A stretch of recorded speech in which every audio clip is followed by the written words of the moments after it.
Caros amigos e amigas, boa noite a todos.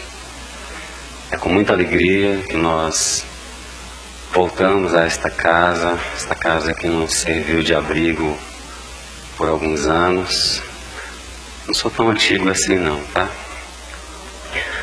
Mas foi aqui que nós construímos valores, foi aqui que nós reencontramos corações queridos que fazem parte da nossa jornada e que contribuíram bastante, sobretudo para o nosso crescimento espiritual.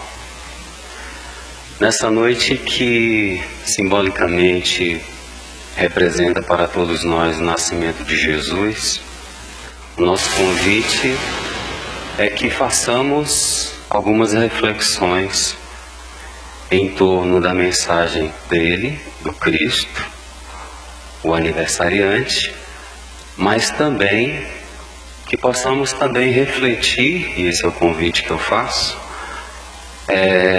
com relação à nossa conduta, à nossa postura diante dele e da sua mensagem.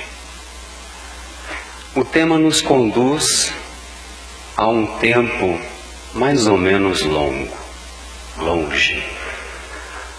Alguns séculos atrás, aqui na Terra, nascera um homem.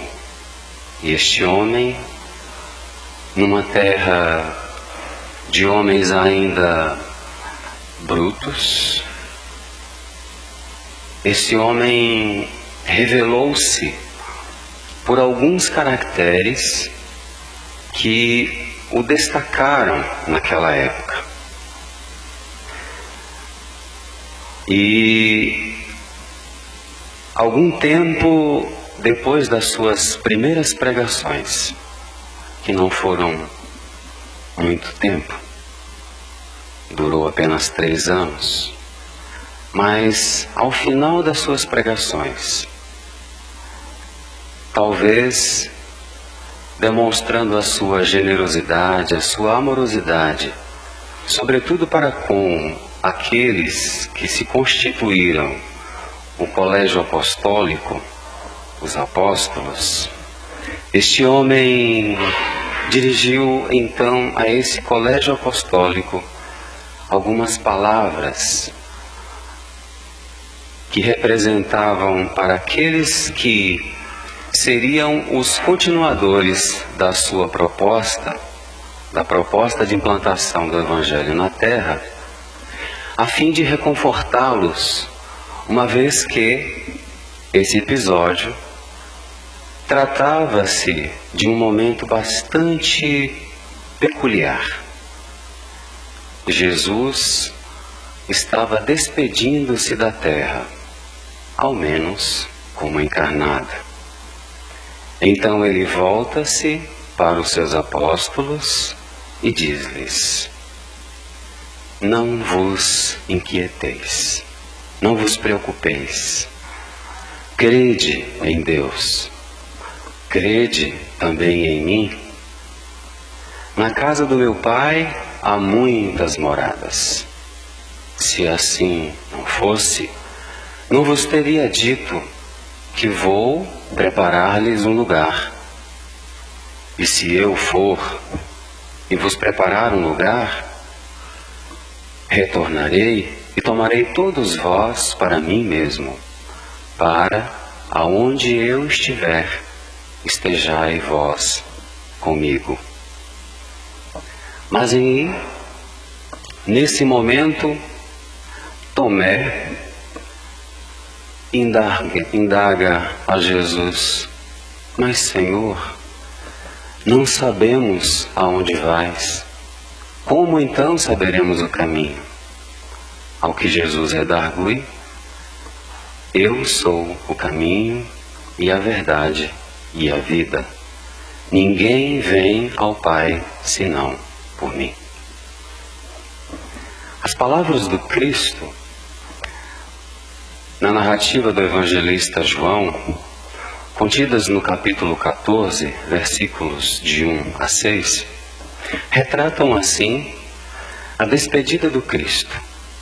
Mas aquele homem de tamanha amorosidade, preocupado com aqueles que seriam seus continuadores, revelam-lhe aquilo que somente depois de alguns séculos nós poderíamos entender com mais profundidade, sobretudo com o advento da doutrina espírita.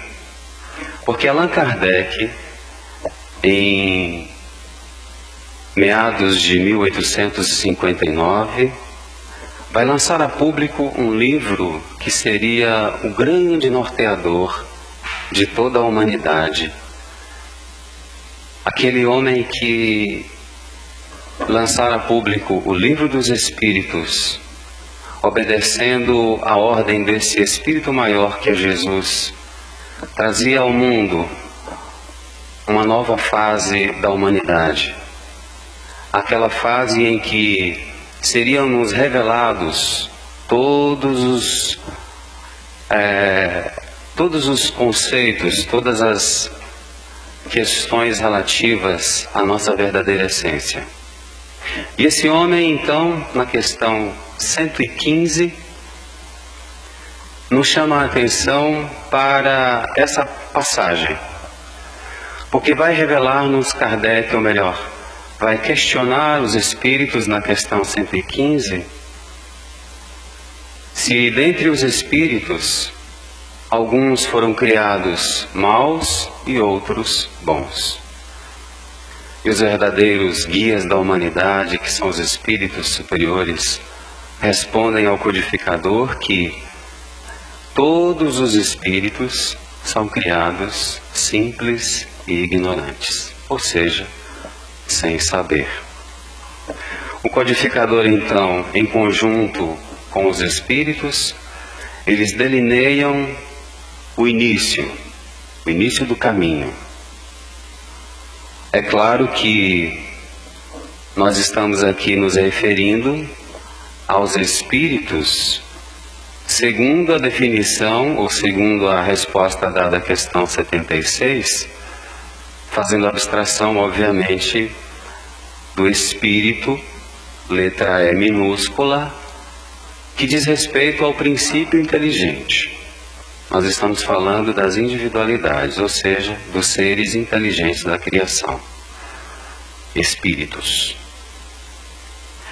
Demarcamos então o início do caminho, porque a nossa jornada, ela não se resume em uma única existência. Nós não somos homens ou mulheres. Nós somos espíritos vivenciando experiências. Ora como homens, ora como mulheres no mundo corpóreo. Mas se, considerando que nós demarcamos o início do caminho, será que existe um final? Será que existe um destino para todos nós? E é claro que nós vamos nos recorrer mais uma vez a Allan Kardec, quando na questão 170 indaga mais uma vez aos benfeitores espirituais, que se tornam o espírito após a sua última encarnação. E os benfeitores respondem: espírito puro, bem-aventurado. Assim consideramos então que existe um destino, um ponto a que nos destinamos, um ponto final, finalidade da nossa existência é chegarmos ao estado de espíritos puros, bem-aventurados. Demarcados então o início e o final do caminho, resta-nos ainda saber em que ponto do caminho nós nos encontramos, nós que estamos sobretudo encarnados. E Allan Kardec então vai indagar na questão 172 se todas as encarnações elas acontecem aqui na Terra, todas elas se dão no planeta Terra. Os benfeitores mais uma vez respondem, elucidando o codificador, que não, nem todas. Mas eles seguem adiante e, por contribuição, vai nos dizer que as reencarnações no planeta Terra, embora não sejam das primeiras nem das últimas, elas correspondem às mais materiais e das mais distantes da perfeição. Portanto, demarcamos então o início do caminho, a simplicidade e ignorância com que todos nós somos criados. Demarcamos um ponto a que nos destinamos, que não significa o fim, porque se imaginássemos que haveria um fim, nós poderíamos então dizer que nos igualaríamos a Deus. E a perfeição, ela é sempre relativa. A perfeição espiritual, ela é sempre relativa. A perfeição absoluta, somente Deus a possui. Demarcamos o início, o final, demarcamos também a posição em que nos achamos. As encarnações, ou seja, nós fazemos parte daqueles espíritos que, encarnados, não correspondemos às primeiras, mas também não correspondemos às últimas. E fazemos parte daqueles espíritos que encarnamos no mundo onde a matéria ainda exerce uma influência muito grande sobre nós, espíritos que somos. Se nós retornarmos ao Antigo Testamento, vamos verificar que, de há muito tempo, as pessoas, elas buscavam sempre conhecer as coisas celestiais. De sorte que nós vamos encontrar no povo hebreu uma expressão que inclusive é utilizada pelo próprio Cristo: Reino de Deus. Se nós observarmos as passagens em que Jesus vai referir-se a ele, nós vamos perceber que o reino de Deus constitui, então, a finalidade a que nos destinamos. E as pessoas então se perguntavam naquela época: como poderemos alcançar o reino de Deus? E segundo a tradição hebraica, para alcançar o reino de Deus, era necessário ser um justo, uma pessoa justa. E para eles, ser uma pessoa justa era cumprir os mandamentos. Quais mandamentos? Eles catalogaram os mandamentos, a ponto de descreverem-nos, somando em torno de 413.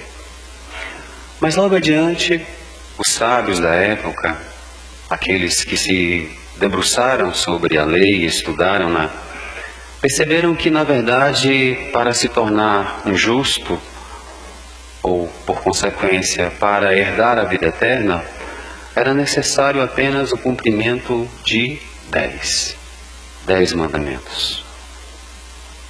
Mais tarde, entretanto, alguns outros sábios, liderados sobretudo por Hilel, que foi avô de Gamaliel, que foi aquele quem acolheu Paulo, o convertido de Damasco, chegaram à conclusão de que, na verdade, não havia necessidade de cumprir-se os 10 mandamentos.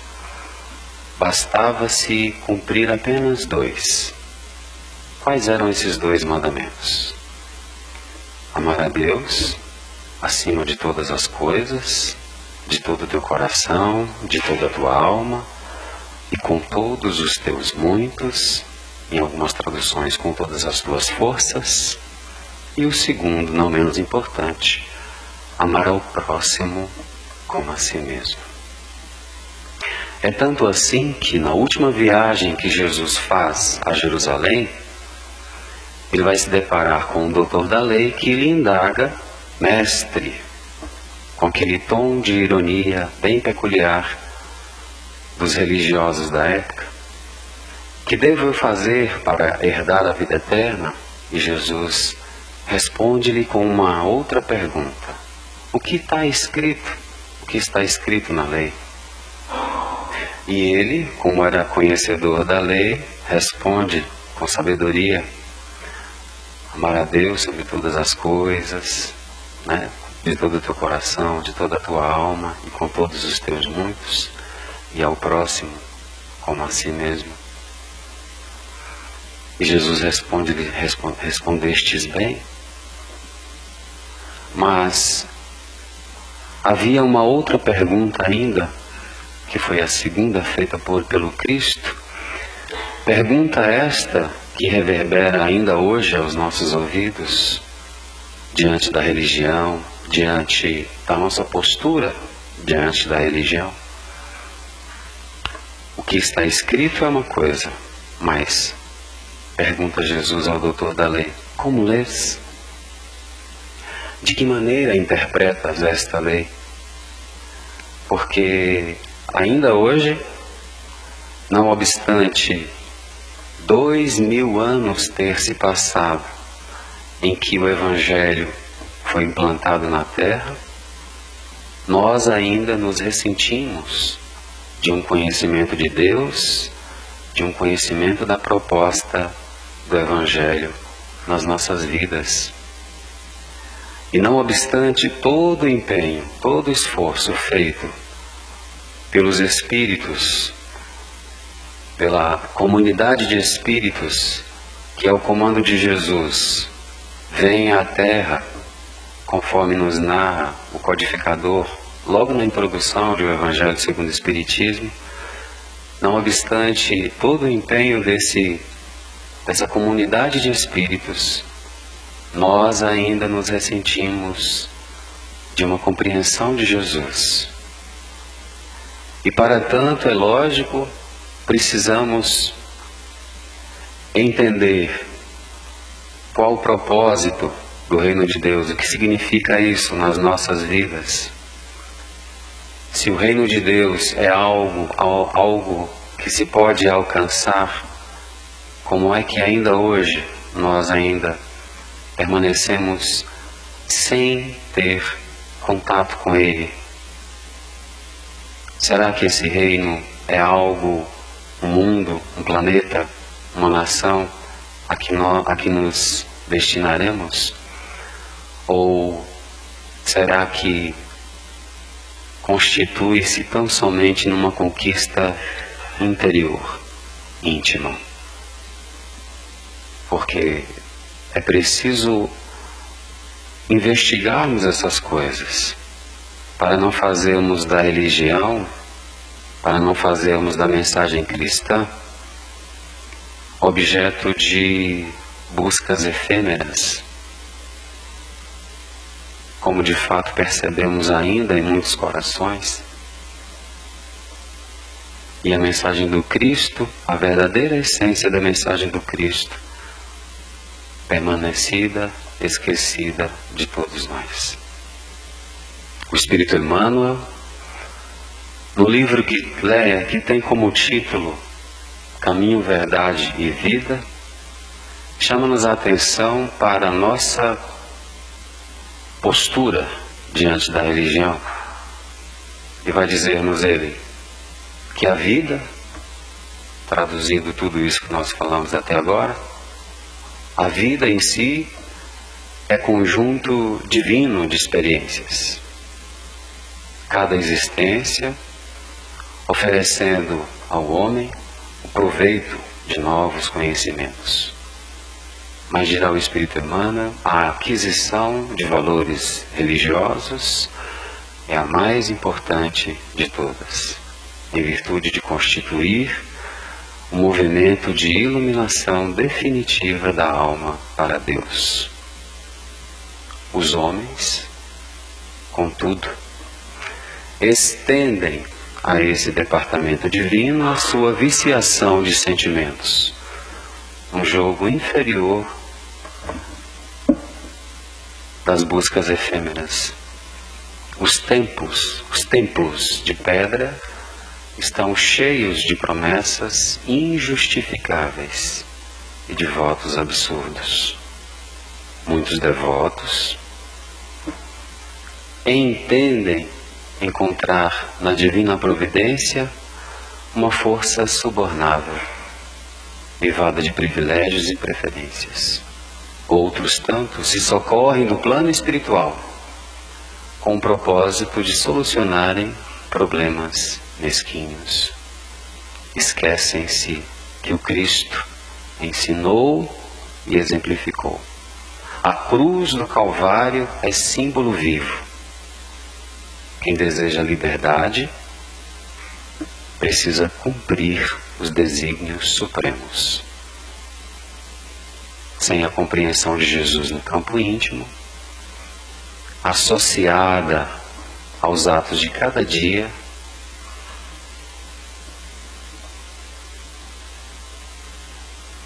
sem a compreensão de Jesus, associada aos atos de cada dia, a alma humana será sempre a prisioneira de inferiores preocupações.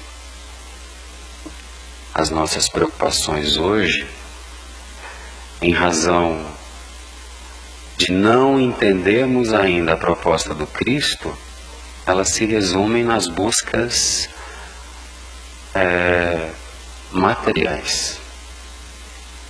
Nós almejamos uma casa confortável, nós almejamos um trabalho que nos renda ou que nos proporcione rendimentos que nos favoreçam uma vida confortável.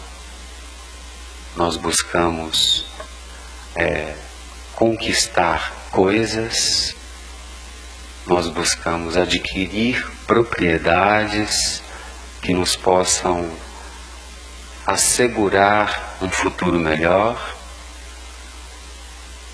mas esse futuro resume-se à velhice por confundirmos-nos ainda com o próprio corpo, embora saibamos que nenhum de nós está isento da morte. Todos morreremos. E a proposta do Cristo, como Ele mesmo nos diz, meu reino não é deste mundo. E é curioso porque logo após Ele proferir as palavras que serviram de início, de base para nossas reflexões, Ele, pouco tempo depois, é preso, crucificado e morto. Nós imaginemos um homem chegar diante de nós, reconfortar-nos dizendo que para não nos preocuparmos, ficarmos tranquilos, e 2, 3 dias depois, esse homem que se acercou de nós, que nos deu tanto amparo, tanto amor, tanto carinho, esse homem morre. Mas vai mostrar-nos, logo após a sua própria morte, que a vida permanece. Que o mundo espiritual, ele é o primeiro na ordem das coisas. Que o mundo corpóreo é secundário. Poderia não ter existido, ou jamais sequer existido, sem que isso alterasse a nossa essência, que é espiritual. Mas, a exemplo do que nos diz Herculano Pires, no seu livro intitulado Pedagogia Espírita, vivemos no mundo ainda como se fôssemos de barro. Vivemos como se fôssemos de barro. A vida constitui-se, para muitos de nós, o intervalo que vai do berço ao túmulo. E a morte ainda representa para todos nós uma apreensão. Tememos, ao ponto de, inclusive, evitarmos falar sobre ela. Fomos educados para a vida e não para a morte, diria mais tarde Herculano Pires. Mas, falando um pouquinho sobre Jesus e tentando ainda entender o papel desse Espírito como caminho, verdade e vida, lembremos da questão 625, em que Allan Kardec vai indagar qual o tipo mais perfeito que Deus tem oferecido ao homem para servir-lhe de modelo e guia. Os imortais vão responder: vede Jesus. Veja, é Jesus. A pergunta de Allan Kardec, ela refaz ou ela modifica mais de 1000 anos de religião, a maneira como nos apresentaram Jesus, porque na cabeça de muitos de nós, Jesus constitui-se ainda um líder religioso, um homem que na terra operou milagres, um homem que distribuiu dádivas. E, não obstante, refletirmos que, por exemplo, as curas operadas pelo Cristo, todos aqueles que foram curados por Ele, inevitavelmente morreram. O que vale dizer-nos que, independente da cura ou não, eles morreriam de qualquer jeito. Todos nós morremos. Mas isso nos faz refletir também se Jesus verdadeiramente curou, ou como ele mesmo haveria de proferir sempre que alguém o procurava: a tua fé te salvou. Porque os olhos de Jesus, os olhos do Cristo voltados para todos nós, é um olhar de quem olha e vê um irmão. Mas não é um irmão como nós concebemos, consanguíneo. É um irmão espiritual. Porque se nós verificarmos, enquanto família, nós constituímos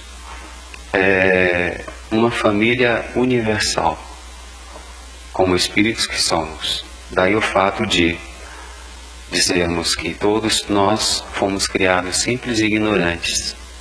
Jesus passou pela mesma evolução espiritual. A questão é, ele já chegou. Nós ainda estamos a caminho. E como nós estamos ainda a caminho, é claro que precisamos de alguém que possa nos guiar. Daí o fato dos Espíritos, em resposta à questão, dizerem que Jesus, a questão 625, Jesus constitui-se para a humanidade um guia. Mas não apenas um guia, ele é também um modelo de perfeição, porque nós vamos perceber no comentário feito por Kardec, a questão 625, Kardec vai dizer que Jesus é o tipo de perfeição moral a que o homem pode aspirar estando na Terra, demarcando, por exemplo, uma finalidade, um ponto a que poderemos almejar. Quando este homem pisa na Terra, Jesus, a nossa concepção de religiosidade, de existencialismo, ela muda completamente. Porque ele rompe com as tradições da época, ele mostra que a lei de Deus que está esculpida dentro da consciência de cada um de nós, conforme resposta dada à questão 621 de O Livro dos Espíritos. Ela é o grande direcionador das nossas vidas. E Deus, sabendo disso, ou melhor, Ele sabendo disso, Jesus, vem a exemplo de um irmão maior dizer-nos que existe um caminho, que em essência somos espíritos, que marchamos para um fim, e que todos nós, todos, sem exceção, chegaremos a este fim colimado. Tanto assim que, se lembrarmos as últimas palavras proferidas por ele, logo antes de dar os últimos suspiros, crucificado, ele haveria de dizer para toda a humanidade: nenhuma das ovelhas que o Pai me confiou se desgarrará do rebanho. Nenhuma delas. Então esse Espírito, que na concepção do Espírito Emmanuel, conforme lemos no livro A Caminho da Luz, no primeiro capítulo, intitulado Gênese Planetária, o Espírito Emmanuel chama-nos a atenção para a existência de uma comunidade de espíritos crísticos e eleitos pelo Senhor Supremo do Universo, da qual Jesus é um dos membros. Eles não falam apenas de um, eles falam de uma comunidade.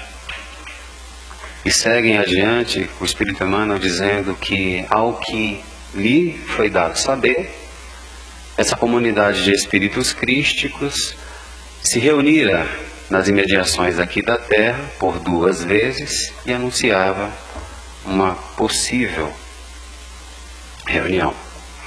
A primeira delas, quando a Terra, ela ainda era um projeto. Ela se desgarrava da nebulosa solar. Portanto, esses espíritos, que são os verdadeiros agentes executores da vontade de Deus, reuniram-se aqui. Chico Xavier nos dá a entender que esse encontro ele se deu, ou essas reuniões elas se deram no Sol. Eles reuniram aqui para definir as diretrizes cosmogônicas da criação do nosso sistema solar, ou do nosso planeta. Isso, conforme dados da ciência humana, há aproximadamente 4,5 bilhões de anos, que é o tempo estimado de vida da Terra, de existência da Terra. Então, há 4,5 bilhões de anos, Jesus já era um Cristo. Portanto, tem 4,5 bilhões de anos que Jesus está trabalhando aqui, em razão do nosso aprimoramento, do nosso burilamento. E a gente preocupado com a reforma trabalhista, com a reforma da Previdência. Mas vai dizer-nos o Espírito Emmanuel que a segunda reunião então ocorreu quando Jesus decidiu encarnar na Terra. E a terceira, e anunciava uma terceira e última reunião que possivelmente já ocorrera. Esse Espírito é o grande direcionador de todas as nossas vidas. Na Revista Espírita, edição de fevereiro de 1868, nós temos 3 mensagens que vão revelar-nos um pouco da identidade desses espíritos.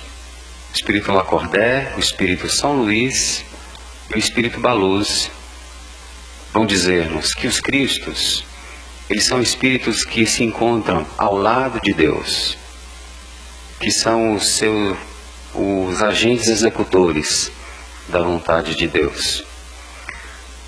Espíritos chegados ao cume da escala dos espíritos puros, que se torna o espírito após a sua última encarnação? Espírito puro. Os Cristos estão no cume, no topo dessa escala de espíritos puros. Portanto, com as elucidações que a doutrina espírita nos traz, Jesus deixa a nossa compreensão, deixa de ser um operador de milagres, deixa de ser um distribuidor de dádivas para ser um verdadeiro condutor de almas. É por isso que ele é modelo. É por isso que ele é guia. É por isso que todos nós temos como oferta um tipo de perfeição moral que é Jesus. É uma oferta. Você quer? Deus tem oferecido este. Aliás, a profecia de Isaías já apontava para a vinda de uma criança que no mundo receberia o nome de Emanuel, que traduzido significava Deus conosco. Quando Jesus pisa a terra, Deus passou a habitar no meio de nós, trazendo-nos as elucidações necessárias para nos nortearmos, mas não como homens ou mulheres, como espíritos que somos, porque a verdadeira essência, o mundo primitivo, o mundo original, de onde todos nós viemos e para onde todos nós retornaremos, sem exceção, como produto da experiência reencarnatória, é o mundo espiritual. De lá viemos, para lá retornaremos. Então compreendemos lembrando as palavras de André Luiz, que a vida, ou o caudaloso rio da vida, corre incessantemente. Viajores partem, viajores tornam. Como é difícil atingir o porto de renovação. Quase sempre a inquietude e a imprevidência precipitam-se na nossa jornada sob abismos. Para vencer a jornada laboriosa da existência, é preciso aprender com alguém que foi o caminho, a verdade e a vida.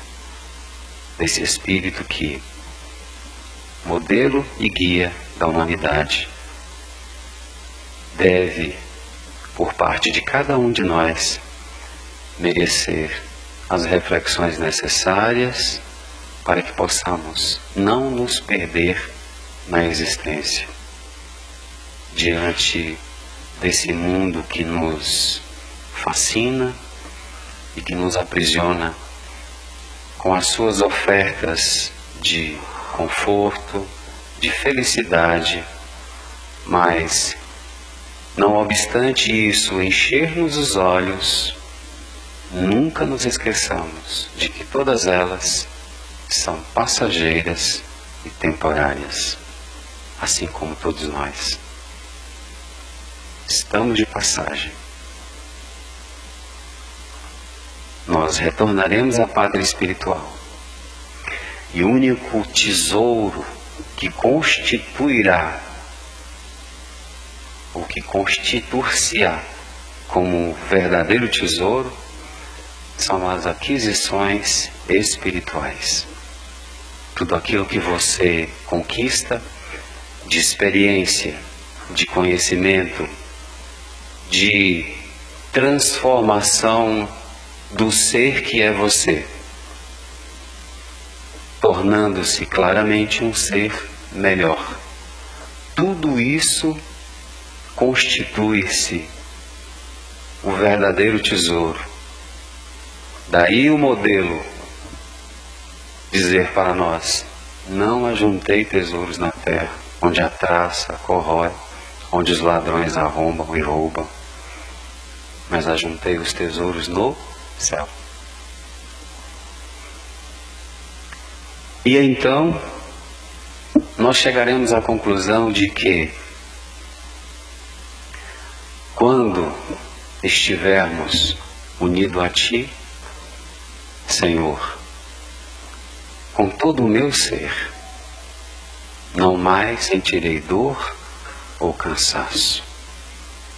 Minha vida será verdadeiramente vida, toda plena de Ti. Não estando ainda repleto de Ti, sou um peso para mim mesmo. Tem piedade de mim, Senhor. Ai de mim, vês que não escondo minhas chagas. Tu és o médico, eu sou um enfermo. Tu és misericordioso e eu sou um miserável. Não é uma tentação a vida do homem sobre a terra? Quem poderá negar que a vida do homem sobre a terra seja uma tentação sem tréguas? Mas com a tentação nos dará os meios de a ela resistir e a força para suportá-la. Confessarei então o que sei de mim, mas confessarei também o que de mim ignoro. Pois o que sei de mim eu conheço graças à Tua luz, e o que não sei ignorarei, até que as minhas trevas se transformem na luz do meio-dia diante da Tua face. Para vencer a jornada laboriosa da existência, é preciso inevitavelmente aprender com alguém que foi o caminho, a verdade e a vida. Boa noite. Muito obrigado.